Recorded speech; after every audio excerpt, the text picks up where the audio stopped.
ঢালিউডে আবারও নতুন ঝড়, নানা জল্পনা কল্পনাকে বাস্তবে রূপ দিতে যাচ্ছেন কি চিত্রনায়িকা শবনম ইয়াসমিন বুবলি? হ্যাঁ, ফের মা হতে যাচ্ছেন তিনি। আর গুঞ্জন বলছে দ্বিতীয় সন্তানের বাবাও নাকি সাকিব খান। এই গুঞ্জন শুরু হওয়ার পর প্রথমে সবকিছুই অস্বীকার করেন বুবলি, এমনকি গুজব ছড়ানোর অভিযোগে সাংবাদিকদের আইনের ভয়ও দেখান তিনি। কিন্তু শেষ পর্যন্ত সবকিছুই যেন ক্যামেরার সামনে ধরা পড়ে গেল। গত শুক্রবার রাজধানীর একটি শপিং কমপ্লেক্সে একটি ব্র্যান্ড ওপেনিং এ বিস্কিট রঙের ফ্লোর টাচ গাউন পরে সেখানেই ক্যামেরায় স্পষ্ট ধরা পড়ে তার বেবি বাম। হাঁটা চলার ভঙ্গি দেখেই বোঝা যায় তিনি অন্তঃসত্ত্বার প্রাথমিক পর্যায়ে নেই।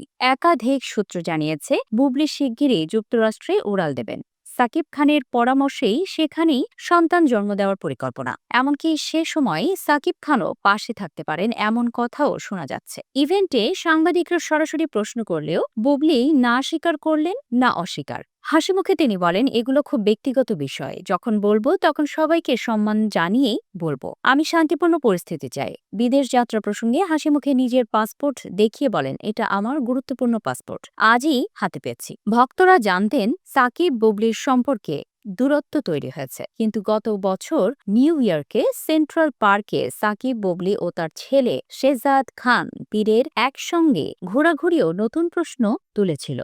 একাধিক সূত্র বলছে বুবলি বর্তমানে 5 মাসের অন্তঃসত্ত্বা। এই বছরের জুলাই মাসে দ্বিতীয় সন্তানের মা হতে পারেন তিনি। এই কারণেই আটকে আছে ঢাকাইয়া দেবদাস সিনেমার শুটিং। সিনেমাটির প্রযোজক জাহাঙ্গীর শিকদার বলেন, প্রথম লটে বুবলি, আদর আজাদ ও অন্য শিল্পীদের নিয়ে 4 দিন শুটিং করেছিলাম।